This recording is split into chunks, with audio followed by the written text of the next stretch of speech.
interested in the National Park Service Ozark National Scenic Riverways, and here in Case Lot chapter. And so anyway, I'm Dolores Graywood, and I'm president. And again, welcome. And I'm going to have Daryl Skiles, our presiding commissioner, to say a prayer.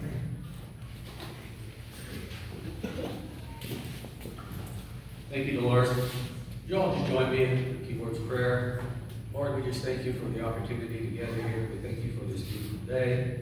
We thank you for the opportunity that we have to live in one of the most beautiful places in the world here in southern Missouri and enjoy the Ozarks. Lord, we ask for your blessings on everything that takes place here tonight.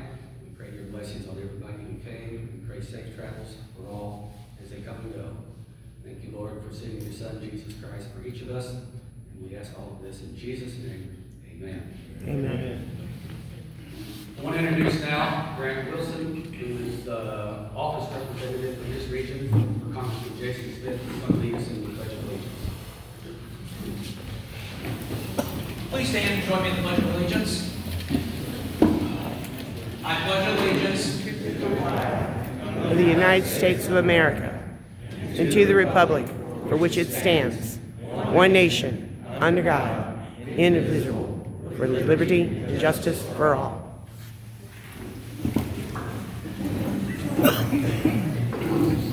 Can you tell them to pass that notebook back over here? It's got my questions. Thank you. I'm going to try. I can't walk, and I talk with my hands, and this thing, I'm going to end up chasing it if I'm not careful. So I'm going to try to just speak real loud and see if this works. If it doesn't, and if somebody's having a problem hearing me, I'll go to the microphone. Is that okay? Can y'all hear me okay if I kind of keep this tone? It'll just help me walk and think. Otherwise, I'll confuse myself trying to manage this thing. So Dolores invited me 8 months ago. We talked about this.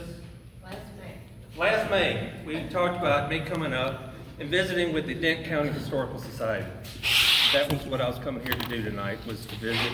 And I came here to talk tonight about doing some projects in the park. I'm really interested in doing some oral histories, doing some photo histories.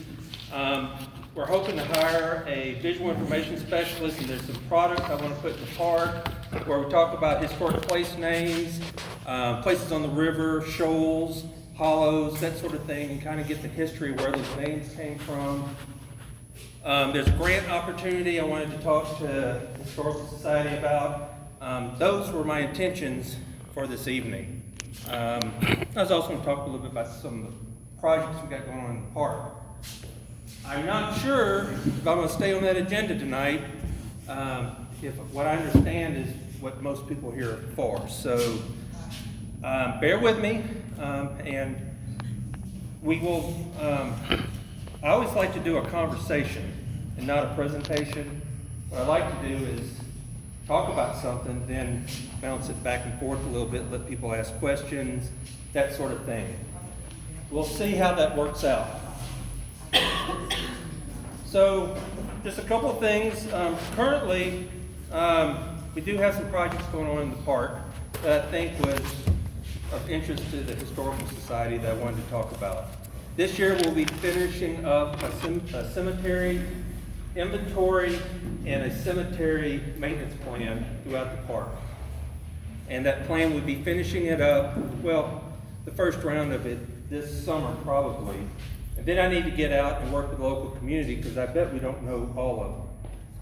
One of the things that drove this is in one of the cemeteries we had a headstone stolen. And we found it in a shop in one of our communities being sold. And that's what got our attention. And that's where we decided we needed to do a better job with our cemeteries, knowing what's out there, having them well documented, and annually, well not annually, but every couple of years going out there, making sure we don't have trees falling on them, clearing out brush, and that sort of thing. I think it's a big deal getting to this. It's something we should have been doing a long time ago. and it's something we're trying to finish up right now. That's one of the projects that I'm pretty excited about. Our lodging cabins. I realize that I'm on the opposite end of the river from our lodging cabins at Big Spring, but we just put out the contract, had those completely refurbished, new kitchenettes, new roofs, new floors, new electrical lines, water lines, sewer lines. The lodge will be redone, brought up to code, a new boat ramp put in there, a boat launch, and that project is starting right now. Well, the contract just went out. It'll take 2 years and we'll have it back open, and the lodging cabins will be out for rent and opened up. We also have at Big Spring, the campground. 2017, we lost 2 loops out there, and we have a planning project to get the Big Spring campground redone and working towards a plan to get it back in full capacity. The entrance station, which has been closed for years at Big Spring, will be open this summer too. We just finished renovating it and getting that work done. So a lot of things happened there at Big Spring. Moving up the river at Alley Spring, we have the bridge over the Spring Branch and the bridge over the Jacks Fork are being completed right now. And we should have those open in a number of weeks. And that's recovered from the 2017 flood as well. We are working on developing a project and hoping to get a project funded for Alley Spring. This will take years. Our plan, our intent, once I get funding, is to reopen Alley Spring Mill where it's operational, where you would go into that mill and you'd actually see the roller mill working, the elevators working, and having a complete understanding of what a roller mill is. Big expensive project. I would tell you that it does not include having the turbines running it, as in the water wheel comes through there and turns it. I think the building would shake apart if we tried to do that. We're going to put electric motors down there to actually operate the mill. That's kind of the plan. But we have some other things we're doing there. We're wanting to take and move the schoolhouse up there on the higher bench, get it out of the floodplain. We're also looking at trying to develop a project there for the campground at Alley. So we have a better access point for people to put in, take out of the river, complete new bathrooms. The shower house has been updated, but we're talking about the restrooms. So big project there we're working on developing for Alley Spring. Starting next year, we're going to start a youth conservation corps where we hire 8 local youth to come out and work 10 weeks at the park.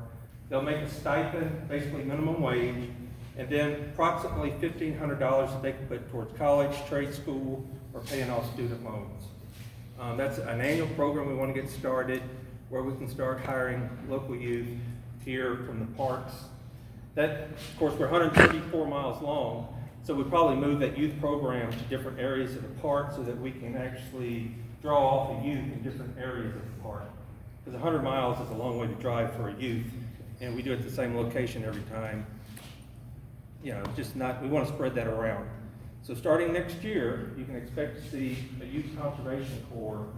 We're hoping to hire local youth and help them further their educations to trade schools or college or paying off student loan debts. So another project I think that's going to be really great for our park. It would be, I think don't quote me, I think it's 15 to 26 is what's considered a youth program. My intent is actually trying to target high school kids and maybe, or young people, and people that are low 20s, really trying to help them get started off and get into, just help them get started on some sort of career path, is what our intent is. What kind of work would they be doing? It would be basic brushing trails, clearing trails. We might be doing some demo type things, day labor type work. Not cleaning bathrooms, but doing projects that we need around the park. Those sorts of things. Cleanups, maybe restoration projects, those sorts of things. After a flood, cleaning up after a flood. You know, a lot of trail projects. We have a lot of trails to build and a lot of trails to rehabilitate. That would be a big part of that effort. Up here on the Upper Current, has anybody done the Upper Current Challenge? Yeah, the Current Challenge, where you hike 8 miles, float 4 miles back. You start at Round Spring, hike all the way up to Current River State Park, and you float back down 4 miles. I've done it twice. You're talking to a group that calls Upper Current up here, that's Southern Current. Yeah, That's the middle current. Middle Current. I live in Van Buren. It's all upstream to me, so I apologize. So anyhow, if you want to have a really good family event and an opportunity just to get out and do something neat that's actually designed to challenge you a little bit, I would offer it. It's been very popular. I think it's great. It's something we do in partnership with the state parks and the Ozark Riverways Foundation. And with that being said, I want to tell you that the Ozark Riverways Foundation, the Friends Group for Ozark National Scenic Riverways, got established last year. It happened at Acres. And here tonight, we have our president, Dave Toby. Thank you for that resounding applause. We also have our board member, Judy Stewart, over here, also known as the Queen of the Current River. You guys know that, right? And our treasurer, secretary over here, Ruth Maxwell, who is the mayor of Cedar Grove. Okay, so those are some pretty important positions. I need you to hold that for me. I'm here just simply to give some things away tonight. Okay, and Jason, if you wanted to start off on a good note, you shouldn't have talked about cemeteries, okay? I'm here, this is kind of a big deal, okay, for me personally, because I went to school 1 year in Salem, the 7th grade, and a guy named Carol Jordan was my teacher, okay? And I came up from Eminence, they sent me up here from Eminence, said get the heck out of town, okay? Sent me up to Salem. I lasted 1 year. When I left, Carol Jordan said, I was short, I was slow. Jordan was into baseball, I'm coaching basketball, all that. He said, Toby, you'll never play in the Armory, you'll never perform in the Armory at Salem. Well, baby, here I am, okay? So kind of a big deal here, all right? And we've got some I'm really excited. I wanted to come here tonight before anybody invited me because we're doing some great events on the Upper Current. We're doing the celebration of the Upper Current River. A lot of activities at Acres, okay, on the 14th, May 14th, okay, and then that evening we're hosting a concert at Big Rock. You all know the Baker family. You've all heard them, okay? So you're all invited to that as well. And these look like regular pieces of paper. Look like a regular piece of paper, doesn't it, sir? No tricks here, right? Yes? Okay, no, you don't get it yet, okay? But you could already be a winner, all right? I'm going to give these are tickets, $15 tickets. Free tickets I'm going to give out to you tonight, okay? If you can identify some of these Current River legends. I'm looking at a Current River legend right now, okay? But if you can, this is something that we do. We started a scholarship program. We're going to extend this to Salem next year. We're piloting it in Eminence this year. I know, scholarships, Eminence, doesn't really sound right, does it? Okay. But anyway, we're piloting in Eminence this year. But we're gonna, if it goes well, we're gonna expand it to Salem and other river communities. But it's the Legend Scholarship. And we use some of these pictures up here as an illustration. And we talk about these guys all the time. I'm going to start off with an easy one, a Dent County resident, okay? If you can, and I want your, Judy and Ruth, I want your help on this. The first person who raises their hand, you're going to identify that person, make a friend tonight, okay? And we're going to give them a chance to identify this current river legend up here. We're starting with I think a dead count. No, not yet. You can't raise your hand before we throw it out here to everybody, okay? So, for $15 ticket, guys and gals, who's this? Who is this current river legend? And Susan Nichols. I'm sorry, sir. Who raised their hand first? Well, Dolores doesn't count. Okay? Dolores doesn't count. The lady over here, this is what you saw, but he blurted it out, so he made it easy for you. Young lady, who is this? Susie Nichols. Okay, everybody concur with that? Do we have any relatives of Susie Nichols here tonight? Congratulations. Okay, we've got more tickets available if you need them. Okay. So another one that's pretty easy, guys and gals, on the Upper Current River. Watch for hands, please. Tell me who that is. Relatives may not guess. Relatives may not guess. So who do we got? Raise your hand, please. Not again. We want to give her 2 tickets, ladies and gentlemen. Oh, we got another hand over here. Ruth? Mary? It's too easy, right. Did you all know that? I think everybody should know that. I would hope so. Okay. Hello, is anybody out there? Okay. Mary. He has some. Yeah, you're related. That's the problem. You're all related to Buck. Okay. Mary, here.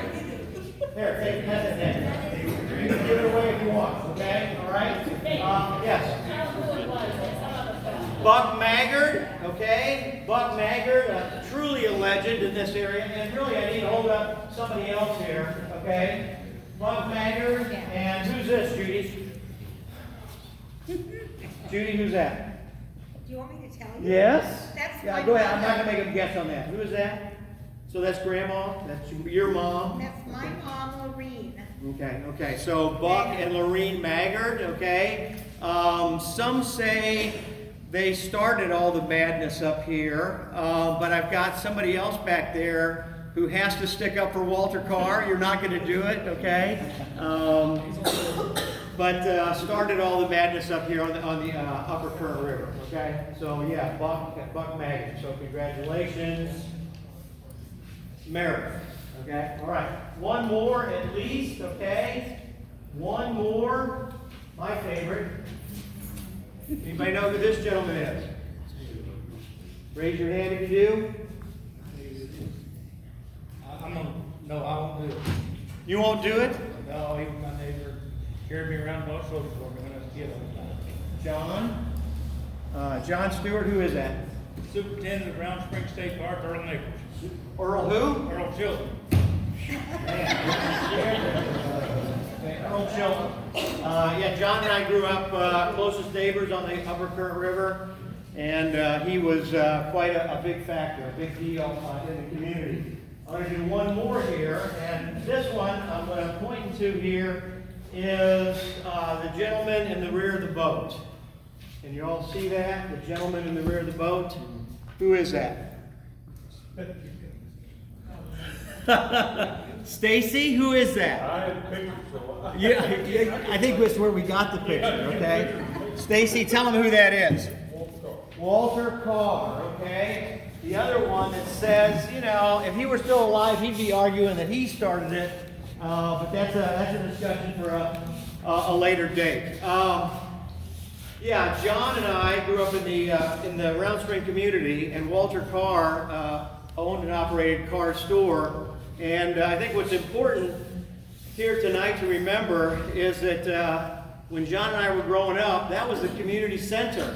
Okay, that was the armory. That was where people met, and we sat around a potbelly stove. Stacy, would you bring that potbelly stove back, please? You still have it, don't you? Yeah. Just like typical Shannon County, never throws anything away, okay? Even though he has the nicest house in Shannon County, he never throws anything away.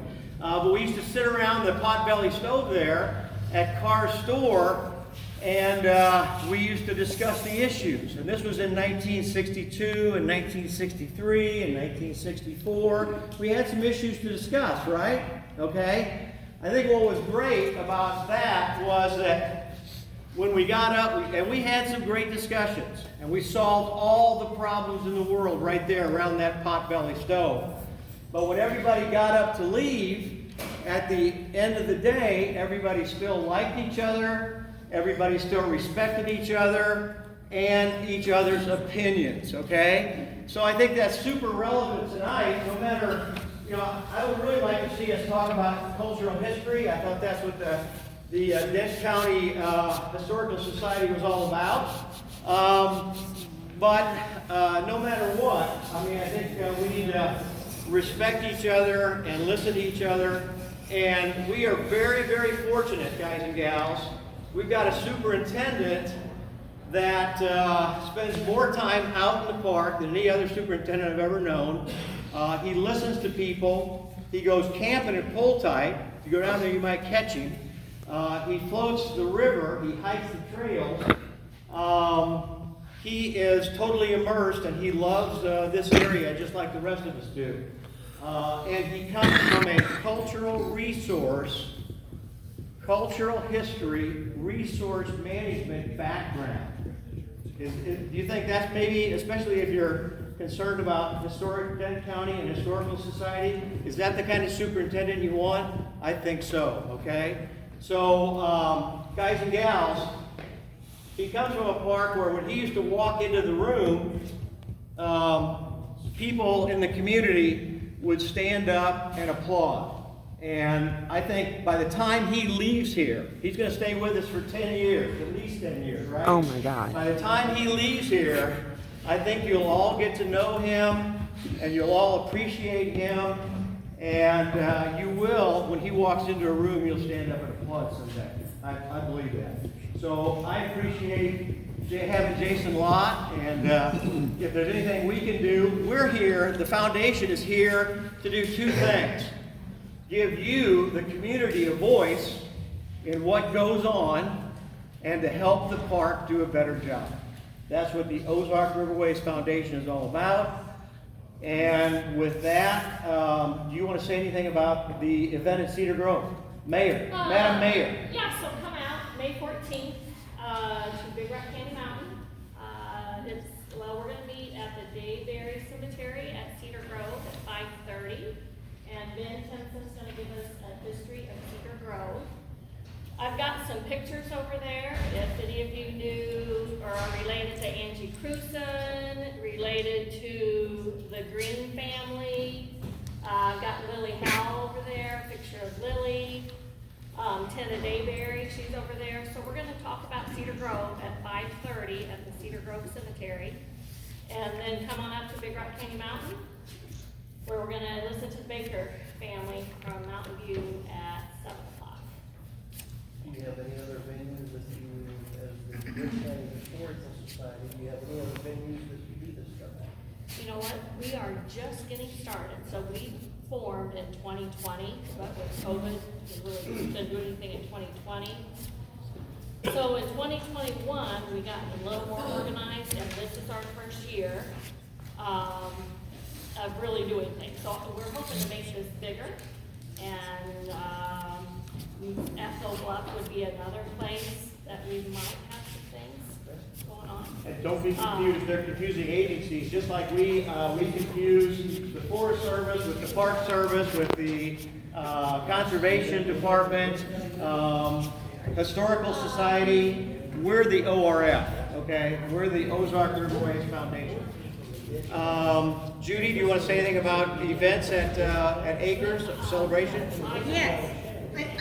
I'm tickled to tell you about the celebration at Acres this year. It will start at 7 with a birding hike at Devil's Well. Rick Mansfield is going to lead that. We're going to have someone at Devil's Well that will tell you their story about the history. You know, we all know about Devil's Well, but you know, we want to hear your story. I have somebody coming who will tell their story, and I have a lady coming who will tell you about the geology and the mysteries of Devil's Well. And then we will go to the Acres Cemetery. Rick Mansfield is going to dress up as one of those characters and give you the history of how the burial customs back then. And anyway, it's my family cemetery, but it's also the community family cemetery, and we keep it very well. So after the cemetery walk, we're going to gather at the ranger station at Acres, and all of the organizations, the Benton County Historical Society, the Shannon County Museum, the Ozark National Scenic Riverways, the Ozark Riverway Foundation. There will be community booths. The rector is coming this year. They'll bring their pictures and their things. I do a Friends of Mount Zion booth with the pictures of, the people who live there. We'll give you the history of Acres. The history of my grandfather's business. Does anybody know here who built the first Acres Ferry? I'm going to have a descendant tell you her story because her father built the first Acres Ferry. Anyway, we're going to have a time for people to share their memories at Acres, and then after lunch, we'll go to Welch's Spring, and we have a descendant who will tell you their story of the Welch family. And then you can't go to Acres without going floating, right? So we're going to float from Acres, from Welch's Spring to Acres, and walk up to the Howlamatter cabin and hear the history of it. Then you'll have a little break before we go to Cedar Grove to the Derryberry Cemetery. So come out. If you have a story to tell, we want to hear it. We want our history preserved. We want to preserve the past for the future generations. And we do the community celebrations, several of them throughout the year at different locations, just for that reason, to invite the community back to tell their story. Okay. We do Round Springs and Two Rivers. Thank you. I want to recognize the lady that built the Ozark Trail over here. Yes, ma'am. Go ahead. So just to be sure I have the date right, that's the 14th, and that's 7 in the morning where you'll be starting stuff as well? Do what? It is the 14th, yes. and 7 in the morning, we meet at Devil's Well. Devil's Well. Okay, and I hear you're serving donuts, or somebody is. Okay. Yes, sir. You speak of Ozark Riverways Foundation, you use the word we. Who is we? So we have 130 members right now. We've just been going for 1 year, and so. How do you become a member? No problem.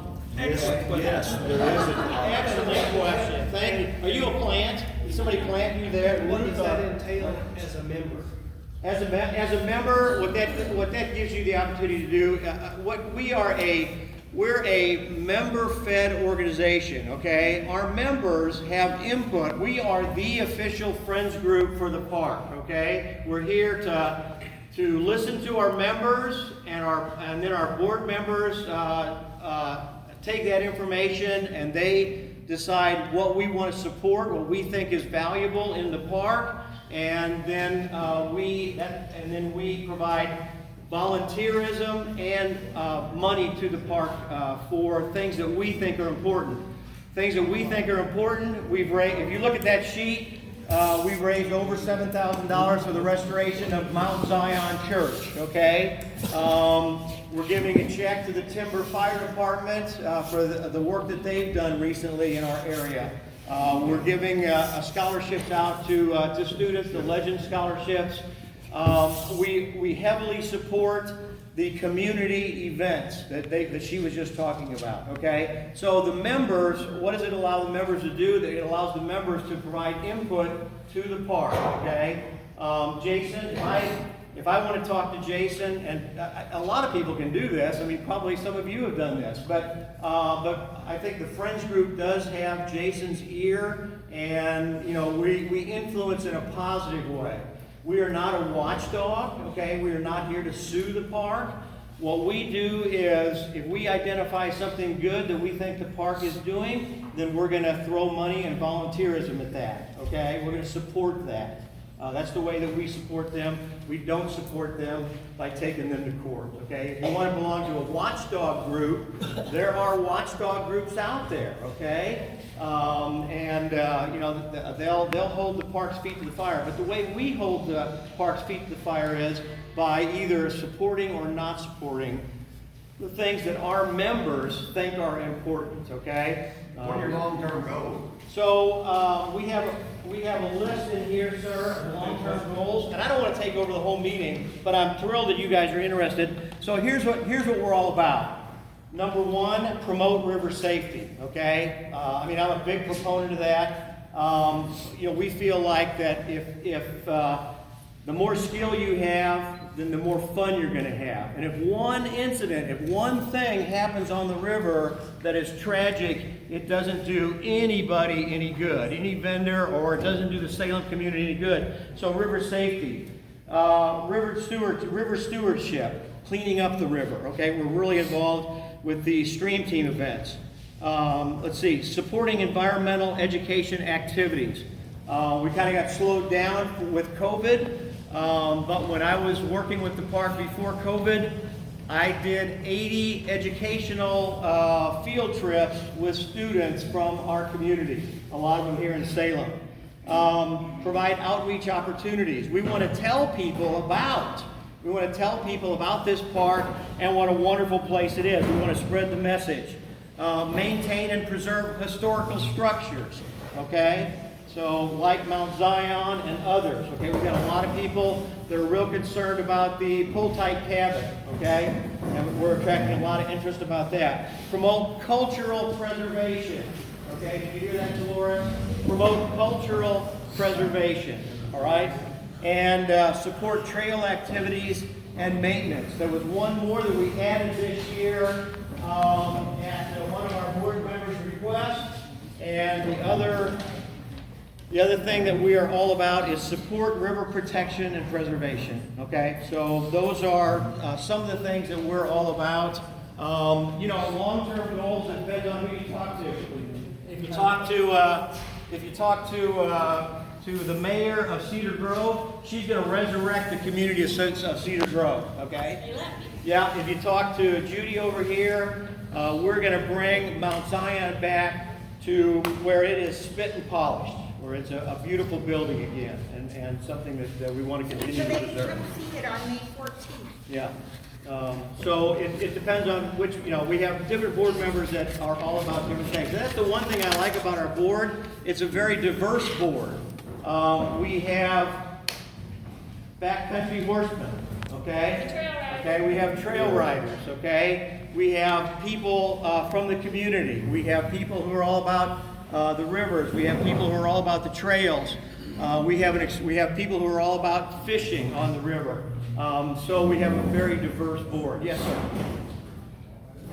No, go ahead. We've wasted 30 minutes.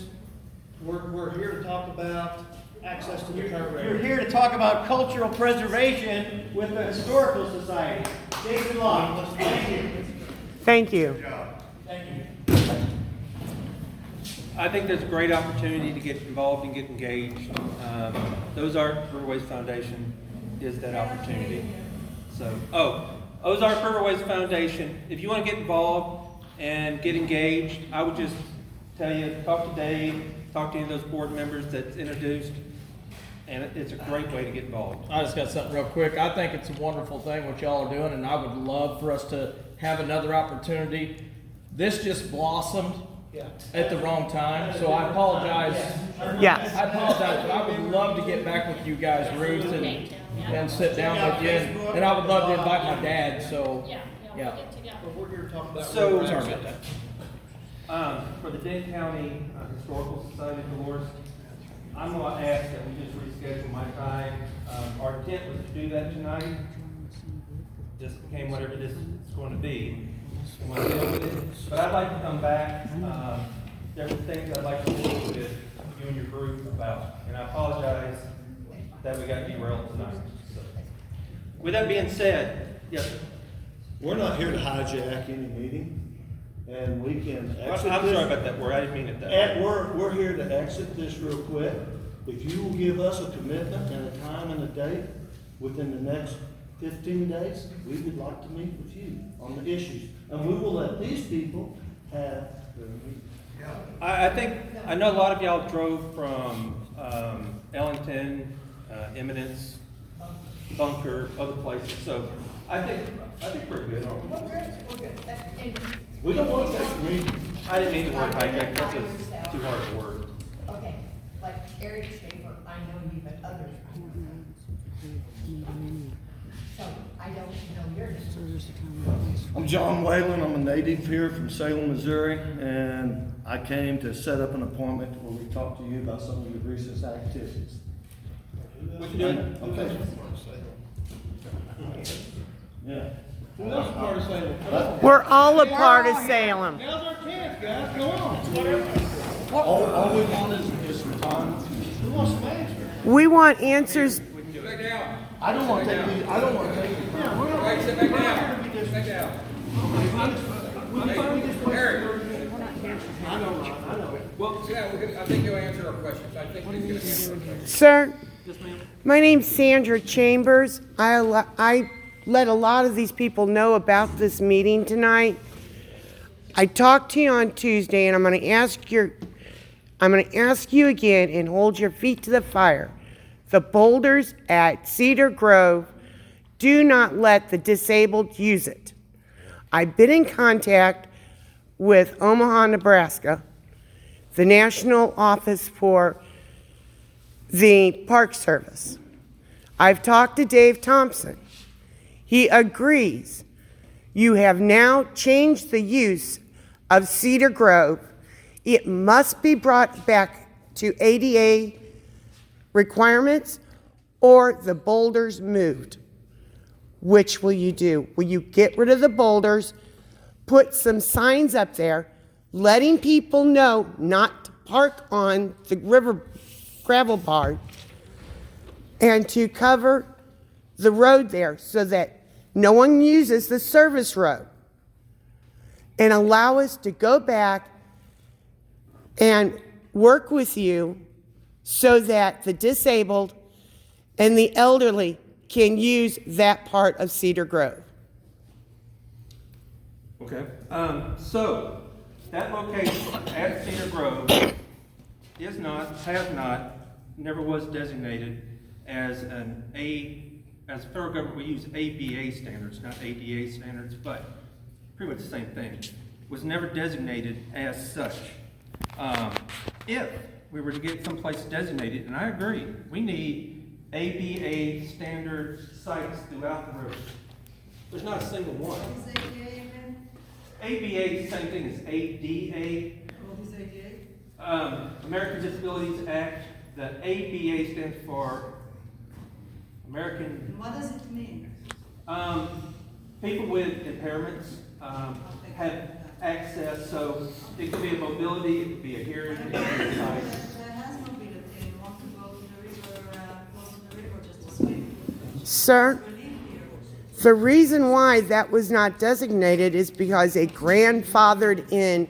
It was there before the ADA was founded. I've talked to the ADA in Washington, D.C. It is considered a grandfather in. That's why you did not have to do anything to it prior to. When you moved boulders there, you now have reconfigured what that area was used for, and will have to update it unless you move the boulders away. So, at Cedar Grove, D. Murray, there are better locations there to provide that type of access. That is a first place that you can fish with any kind of bait or lure on the current river without being in the way of them placing kayaks and canoes into the river if you're disabled. Will you move the boulders, sir? And place up signs? Ma'am, I apologize, but that is not a designated area. That's a day-use area that's intended for all sorts of people to go out there and enjoy it. Exactly. People to lay out, the kids to play there in that sand. It's an area designated for people to enjoy it. But not for vehicles to be out there. I've never said one word about placing a vehicle out there. I've said move the boulders so that if you're in a wheelchair, you're in a walker, or you're needing to move a kayak or canoe from off of that riverbank, you can do so. Those boulders are too close together, and that cannot be done. There is no parking up on the right side. It's at a 45-degree angle. If grandma or grandpa try to park their car there, you're going to watch grandma and grandpa roll down the hill. Before you put boulders into place, you've got to put parking in place. Ms. Chambers, there's parking right there. I was there today. A wheelchair will fit between those two boulders. A car can park right there to the left. That's where the parking is for the campground. There's plenty of parking for the campground and for people that day use. I will put in more parking down there, though. I will commit to that. I will commit to keep vehicles off of the gravel bar, right there at that location. It's intended for people to go out there and their children to play.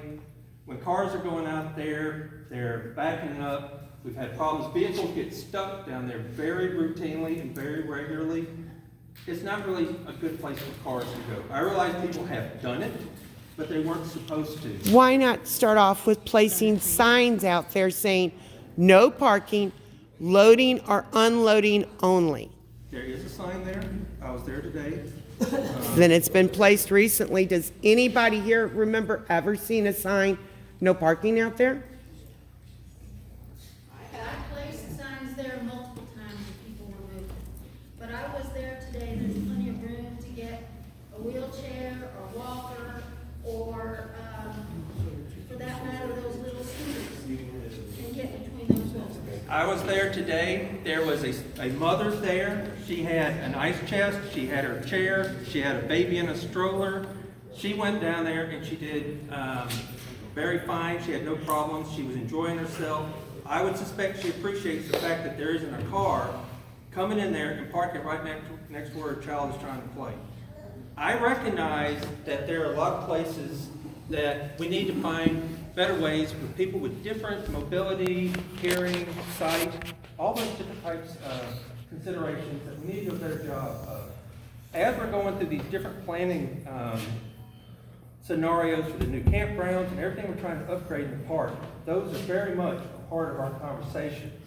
But with that being said, the idea that you can go and drive your vehicle to any gravel bar and park on the gravel bar, I'll get to Ms. Chambers, that's not a good way for us to manage this park. We're telling you, so you have to walk 20 feet, 40 feet, 60 feet. When you go to Walmart, how far do you walk to get to that back corner to grab a jug of milk? But it's no more dangerous in Walmart as it is down there. Now, are you saying... Work on better parking, better signage, but I want family-safe environments along the river. Okay. I want people to be able to take their families out there. We don't have people spinning out gravel. We don't have people getting stuck out there. We're not removing any boat ramps or access points where boats are going in. I got that call yesterday. Those are not being removed. But in general, throughout the park, gravel bars are not parking lots. Are you saying there is no longer parking at Long Yard on the gravel bar? Log Yard and Two Rivers are the two exceptions that you will read about in the Roads and Trails plan that came out. Why are they exceptions to the rule?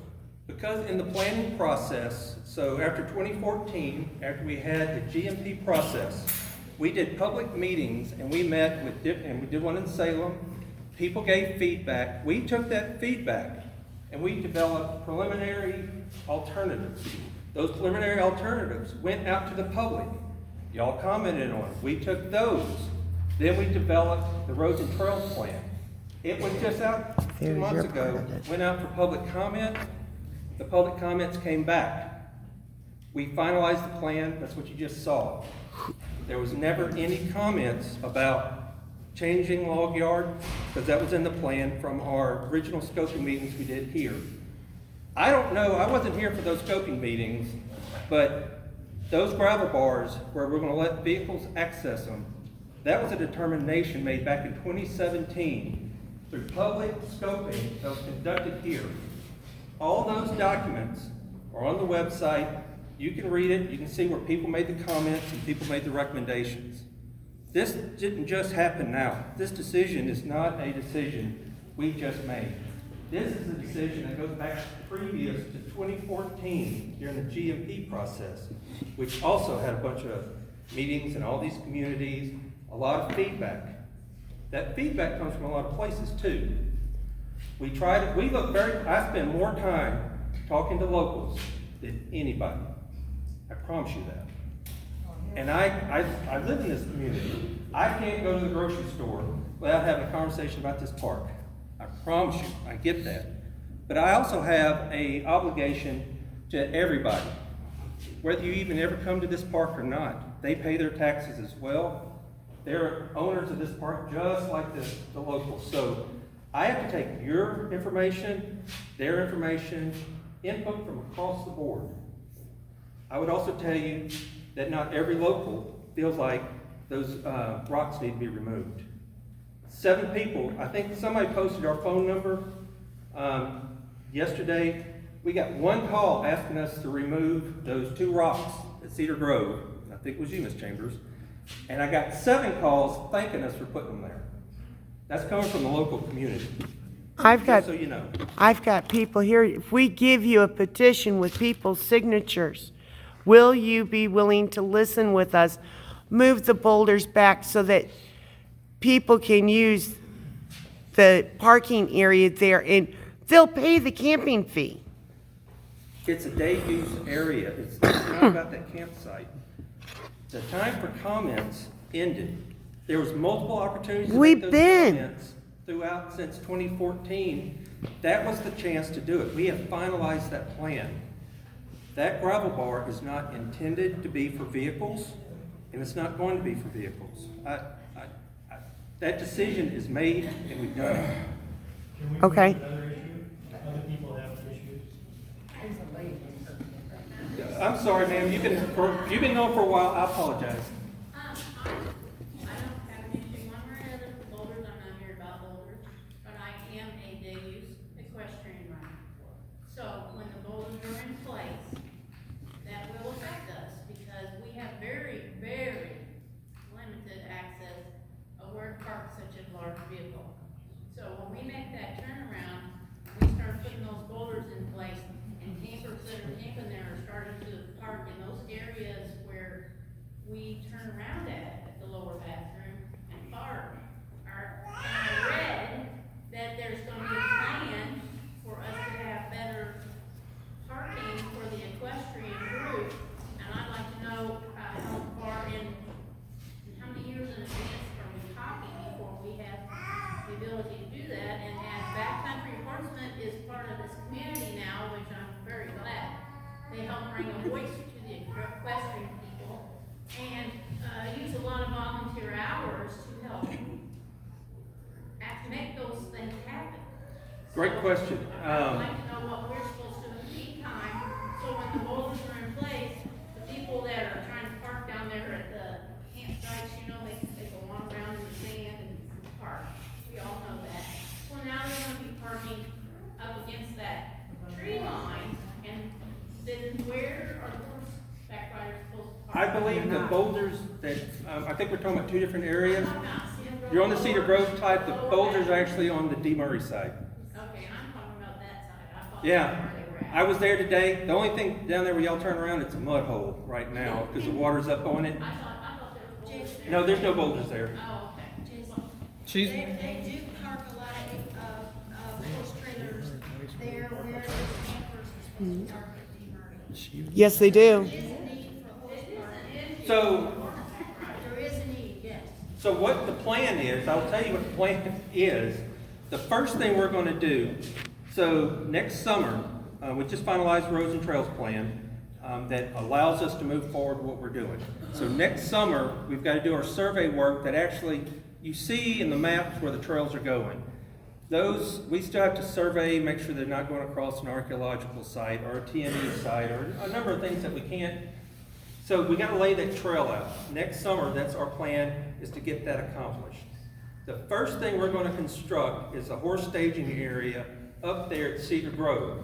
Our tentative plan is to put it up there at the top of the hill where the intersection is, right across the street from where the old town used to be. Does everybody know what I'm talking about? We want to build it there, and then we're going to start building the horse trails upstream and downstream and working up and down to build these trails. Eventually, once we get the trail system put in for horses, I'd like to put a little trail there into the Cedar Grove community and do something there too. And aren't there federal grants to help with that if people know how to write the, Usually we're not eligible for them because So we in are the other federal words, he's not government. putting any But we're moving that infrastructure forward. in ORF, before he does things that anything. they're planning on helping us out with. Backcountry Horsemen, both the state organization and the national organization has been reaching out to us, wanting to work with us. I have to get the compliance done first, and then I can start building trails. But that's our plan, is to start there at Cedar Grove, and so I can expand parking up there. I got that big field to work with, as long as I'm not on an ARC site. That's our intention until, when are we gonna be seeing the signs that say don't go down this trail no more, so we don't know? we're not gonna stop, we're not gonna change anything for horses until I build a trail, until I have an area that I can say, you're supposed to be there. We're not changing what we're doing. Once I start building trail, you will see us starting to close areas. The one exception would be north of Susie B. Nichols' house, that area up there. There's not gonna be any horses in that area. It's all private property, it boxes it in. There's some other issues that we're working with up there. That'll be the only immediate change that you would see. But beyond that, the upper current, or what y'all say it's called up here, the current, that area, I'm not changing what you're doing right now for horses until I get you a trail to go on. Yes, ma'am. Are you guys going to be charging for people that use the parking spaces? I don't know where that came from. No. No user fees, no Do you see parking fees, no boat fees. What about this in the near future, down the road, of permitting for kayaks and horses and canoes? We put that in the plan. There is the potential for horses at first. The boats have not been brought up. The horses, potentially, if we have we have issues with horses, and just issues with people not using the trail system, and we don't have a good way to manage that, we could potentially have a permit system for horses. But that decision has not been made. There'll be certain things that will trigger that. Yes, ma'am? So, I'm wondering how that permitting fee is going to affect those of us who have a CUA. So our guests gonna also have to pay the park to use the system? Like I said, we haven't made this decision, but that would definitely be a part of that system. We're getting the horse in front of the cart, pun intended. This is not a decision, You know what it's like? and I don't have a need for it. Birds, people see them, so it just set off here. I didn't expect it to be till way down the road, but We're not even talking about it. I don't have a reason to do Well, that makes me it. feel But in the better. plan, the reason was outlined because we do see these problems in other places. So it's identified as a potential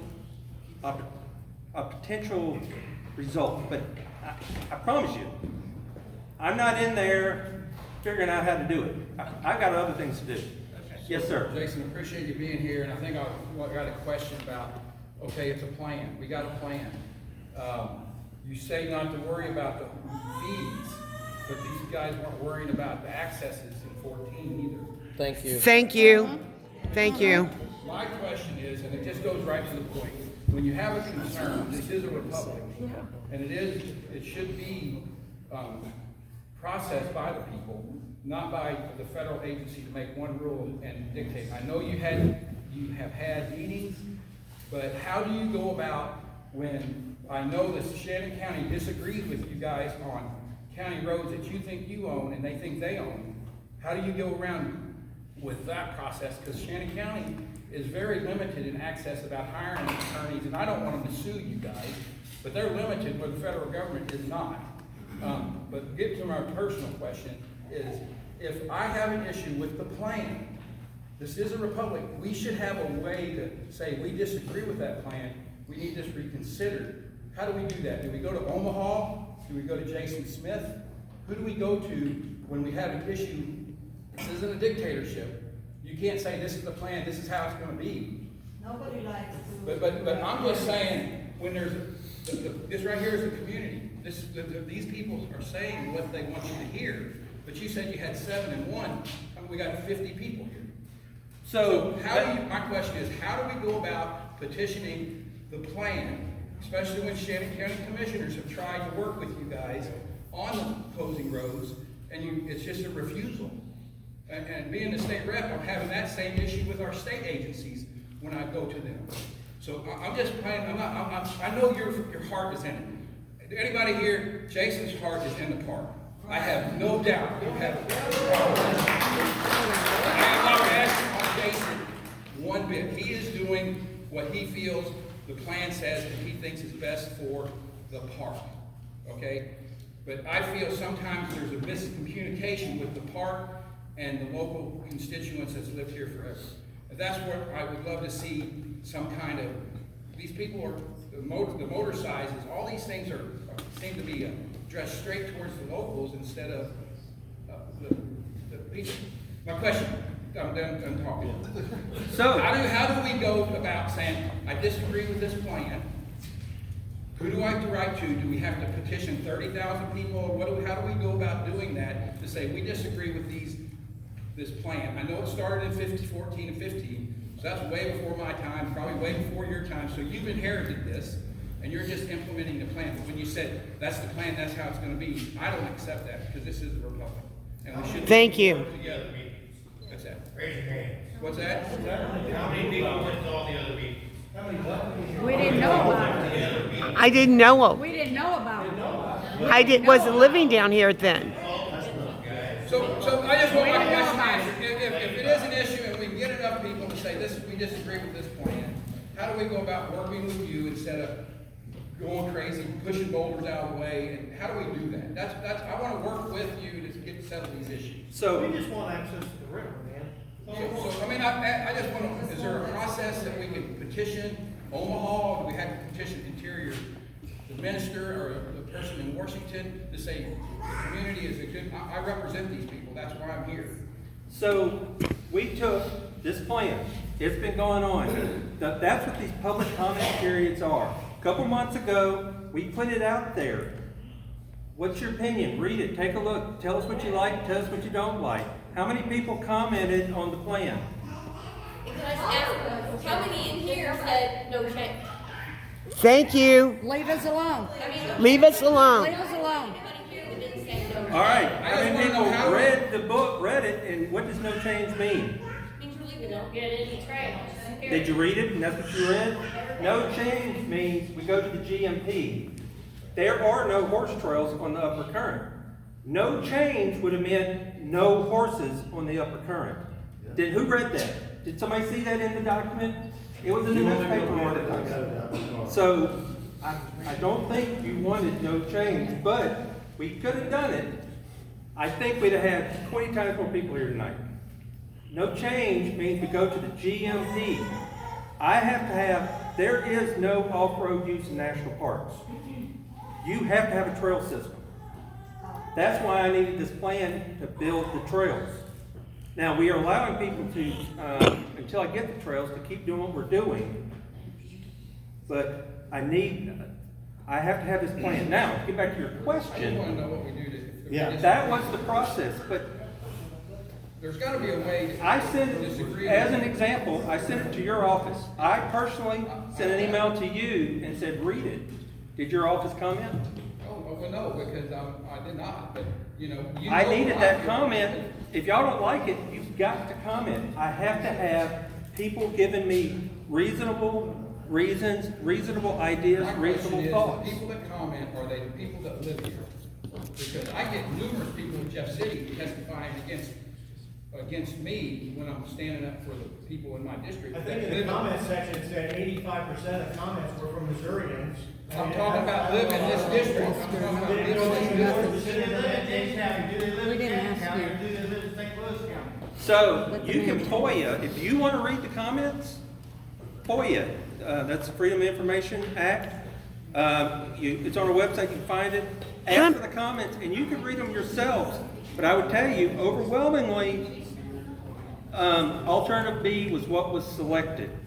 Overwhelmingly, there was no discussion, very, very little discussion about not having a concern about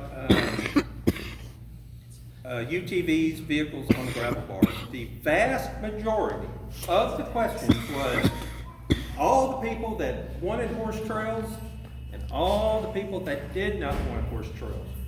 I will tell you, at this plan, I get calls, the boat people say we're screwing them over. I get calls saying the floaters we're getting screwed over because there's boats out there. The horse people are getting screwed over because there's not enough trails.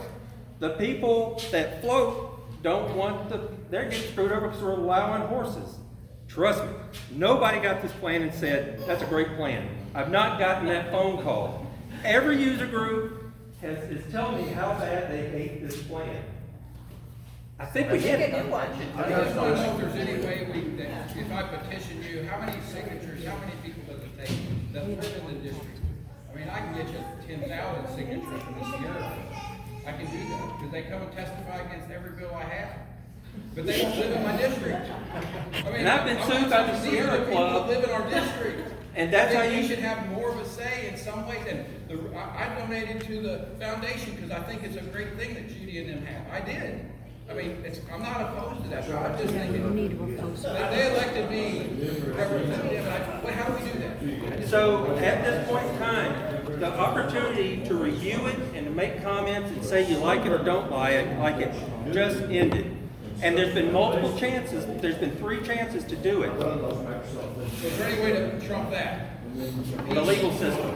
And that's exactly what the Sierra Club, Yeah, you gotta file they it. would be It's already coming at done. me if there's a NPCA, PETA, they all come at, if they don't like it, after the plan's completed, it is a legal challenge at that point. That would be the only way that I'm aware to effectively challenge That's it. all I wanted to know. Yeah, so we got to. Yeah, it's already done. If And I'm anybody sorry, is interested in that, please contact me. So, yes, sir. Wendy, I'm Thank sorry. you. That's okay. So about 45 minutes ago, you said that it belonged to us the taxpayer, not the federal government, but apparently the federal government's taken over. We already pay taxes down there. If it belongs to us, why would you think that you need to start permitting and charging more money for horse riders to go in there for management? If you're gonna do that for management, it only tells me that that means you're only gonna allow so many permits per day.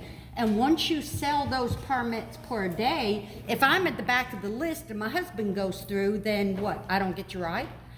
Explain to me how that's gonna work, because that's the only way you're gonna be able to manage charging people to be on property they already own, according to you. Those were your words 40 minutes ago. We already own it. Our taxpayer money pays for it. It's just like. So how does that work? It's gonna be like an amusement park. You buy a ticket, and once so many tickets are sold, that's it, you're done, you're out? So we're not doing, I have no plans to this day to start a permit system for horses. It was written in the Plan B. It was. It was it. written in the Plan B. Yes, it was. And for everybody else here that owns the side-by-side, you're completely out. You're completely out. So the permits are for the horses, the side-by-sides are completely out. It's already done. You want to fight it, you're going to have to get a lawyer and fight it. There's anything can be done. What they've decided is what's going to happen. So I'm just curious, if my husband's riding and I'm number 21 and you're only allowing 20, does that mean I got to load up my trailer and take my horse back to the house while he rides his? That I want an answer to, because that's what the permits per management is doing. We haven't designed a permit system. We haven't put one in place. I haven't had the discussions about doing it. But it was written in the Plan B, so you have to have discussed it. You can't say you didn't discuss it if it's in the Plan B that I read. So the discussions have been there, you're just not wanting to answer the question, because obviously you have to have some indication of knowing how you're gonna run it and how you're not, because it's already in there. A comment, what Jason said earlier before this meeting started. He does not have the plan memorized. And when we plan this meeting. We're playing government now. No, I'm not. I got it, Dolores, thank you though. Ma'am, it says seek. No, it doesn't.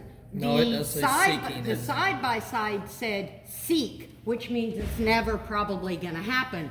The horse riding said permits. Didn't say seek. The horse riding stated permits. To handle the management if you, not us, but if you felt like it needed to be. So. And you just said that. If you feel like it, if it comes up and you feel like that needs to be, am I gonna be sent home with my trailer and my horse while my husband goes and rides? Ma'am, I won't be able to answer that until we establish a system. But the way, just like you have a driver's license to drive on a federal highway, there are reasons we have licensing, permitting, registrations, all that kind of stuff. There's purposes before it. If the Park Service feels that we need a system to help manage horses, we have the authority through this plan to implement one. I'm not exercising that at this stage. So we pay. Riverways back in the 30s, 40s, and 50s that were Cedar Road was built. Yeah, You look at families that start up at Montauk, Thank and you you. go all the way down before eminent domain took place. That whole country was cleaned up. Covered made in with horses. Mules. And then you think you've got to set up guidelines and trails? I don't think so. We're building a horse trail system. It's already there. The horses and the buggies and everything was there way before cars and your planes and your whatever. It has been there. It's not like you took it away. It's just that some of us growing up kept continually doing it. Why can't you But use? it's affecting people coming out of state, going down the river in their canoes, and some of them don't like it. So now, history has to be affected. Why can't they use what's already there? They're already there. Actually, that's what we are planning on putting the trail on top of. So what's the 63 miles you're taking away? As part of an answer possibly, I ride the same trails you guys do. Didn't grow up here, but been here a long time, been riding for going on close to 30 years. And I appreciate every one of those trails. But I also have been in places in other states where they have implemented a permit plan, but they did not limit the amount of horses. They gave you an opportunity to purchase a permit that was an annual permit. And what that did was allow the park services to improve areas like staging areas. We helped put in an actual campground, so that there was campground parking that the horse people could camp, and the state made a little extra money off of it. But it wasn't any kind of a limit on how many people had access. It was an annual tag, like you buy your car, to use those services so that we can keep what we have, because they keep cutting them down to where there's not enough people to maintain and keep what we have. I haven't seen them people out with a trash bag picking up all the trash from all the flatlanders coming in here floating. We do that. Thank you. We're on our horses taking care of our rivers. We are on our side-by-sides taking care of our rivers. Not them. What happens is we've also went for search and rescue, avoid drowned back in 2009, 2010. And we was on our horses with the trail already there, looking for that boy. We was the first ones that you come to that for help. Because we know these trails. These trails go to where we need to get to real quick, so if we need to help you, we can. And that's how people know these trails, because we don't have a cement system. We can go down that mark and try and I mean, I'm local here. I ride, I fish, I canoe the river. My in-laws, they live down in Shannon County. They use the river. They hunt, they fish, and everything else. Then, like the one fellow gentleman over there said, we just want our access to the river. What does that mean, access? You were right. Yeah, could you define that for us? I told you. Any place you wanna go? Yeah, Access where we used to go, where they shut down, Mr. Tommy. Countless roads have shut down throughout the years. I grew up all down that river. Yeah, so just access means any place you wanna go. The road, yeah, where we used to go. Be able to If we drive own any the place on the taxpayers, if we own the taxpayers, Yeah. and you can shut it down. Now you want to shut down Flying W. Why? When the government first Yeah. implemented and bought. Shut down Flying W Road. The agreement. Yes, they do. Look at the map. It's a tradition. Look at the map. That's bull. There is actually a case in the Southern Supreme Court right now that the judge has ruled that if the access on the river, and this is the Finley River, now this isn't the current, and I'm watching this just so you know, the judge has ruled if it had been used for more than 10 years by the public, it is not, they cannot close that access. Now that's, I don't know what the federal government's gonna do about that, but that is actually in the Missouri Southern Supreme Court right now being heard. And, you know, if that comes out to be actual, I'll go come to Jason or whoever and I'll say, you know, can you legally close these accesses if they've been used for more than 10 years?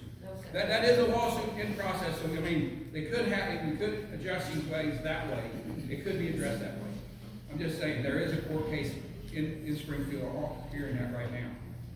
So. Sir, why is it that every meeting, and it's always referred to as a park?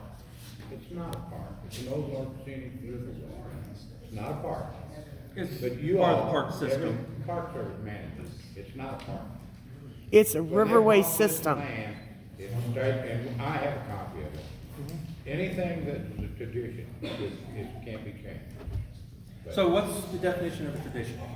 Well, That's things that we where did, we're we all our at. lives. We have different interpretations. But it's got to where anymore, these big, environmentalists like the Sierra Club, if they want something, the Park Service bends over and kisses their hind end and they get it. I've camped at the thing. I've been sued by Sierra Club. 40 years. Now we've got locks up there, well, we can't camp down there. And it's strictly because they floated by and seen our campers, they went and raised hell with the Park Service, put the rocks up. Now we can camp up there in the woods, we can't see the river, and it's all on account of Sierra Club. And it's continually squeeze. Oh, yeah. Squeeze. Yes. It started several years ago, Yeah. it keeps getting worse every year, squeeze. Where is it gonna stop? How Yeah. much power, how much control does the scenic riverways want? When you can't lawfully control and you can't manage the Plan B that you guys have already implemented, how much smaller are you gonna make it? Because you took 63 miles away from the horse riders as it is right now. And you're giving them 25 miles of something else. Is that like taking great land away from the Indians and putting them in the frickin' desert where they can't survive and grow anything and just giving them crap to ride on? Are they gonna have to build their own trails? I mean, how long are we gonna have to wait for you to do what you're gonna do for us to get back to trying to just enjoy our lives? On land we own that we already pay for, like you said an hour ago. Jason, Yes, ma'am? I don't think a lot of people in this room know that a lot of the land above Schaefer Springs is privately owned. The Park Service has no business building trails on private land unless the landowner allows it. That's true. A big portion of what we call the upper current district of the park does not belong to the National Park Service. It is privately held. It is within our boundaries, but we own 50,000 acres of 80,000 acres of this park. Those properties, so we can't build. So a lot of that trails that you see and that are there are not on our, I don't have the authority to design a trail, build a trail, or run a trail on somebody's private property unless they give me very specific permission to do so. And to be honest, I don't want to do that, because when I go into an agreement with a private landowner, the first thing I'm gonna do is they don't think I'm maintaining it well enough, they don't like the way people are acting on it, all that stuff. I would rather, if it's Park Service land or Riverways land, that's where I want to manage trails, because I can manage them there. When I can't do a good job with somebody else's property. I got one more question, I wanna go. Yes, sir. I would like to know something about the Flying W Road. Why do they continue to fight, Park Service is trying to shut down access to Flying W? So the other side of Flying W is private property. This side, from K Highway down to Swimming Hole. Yeah, that we've all went to. So, again, I don't have the exact maps in my head for all of this, but that road system. Shannon County, great. If I could, I'd like to chime in here a minute on that. I'm the presiding commissioner of Shannon County, Jeff County. The Flying W Road is a county road all the way across the, it is forward, and we are gonna fight them tooth and nail. Thank you. Every road.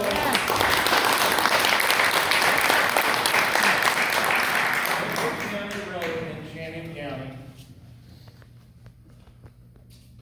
you can ride whatever on, even if it goes to the park. There are roads, they have been for ages. Even though we didn't make an agreement with the roads and trails over one road, we had everything set. But one road was through in there that wasn't even part of the plan in the first place, which is 351 that goes to Alabama. And they say, well, we've got a deed to that road. Well, they've got a deed to every damn road in the county. But the land is what they've got. The road is what we have. And we have a lawyer, and our lawyer talked with their lawyer. But anyway, that's gonna go to Forest Service. When this plan gets finalized, we will let them. Sit here, hold this, and when he gets done, because I'm asking you to. Why would the board shut this down? What's the reason to shut it down? I need you to Hold it. and then if he starts talking, I know. Back years ago, I can't remember, Dale County and Jason Lott and I went over all this. Flying W crossing was actually moved down the river because of the logging that they were doing. They couldn't go across to one area, so they moved it. Well, that was fine until all this started coming. But Leo Dry is the problem with that. Thank you, you got to work it out. Thank you. Yeah. You're a commissioner of Shannon County. Yes. So I'm not a coordinator, but I ride the side by side. I have a Shannon County sticker. You can ride any county road you want. I do too. Even though the Park Service says I can't. Even though they say you can't, you can. That's all I need. They'll just write you a ticket. They'll Yeah. write you a ticket, you take it to court, but there's nothing I can do to keep them from writing you a ticket.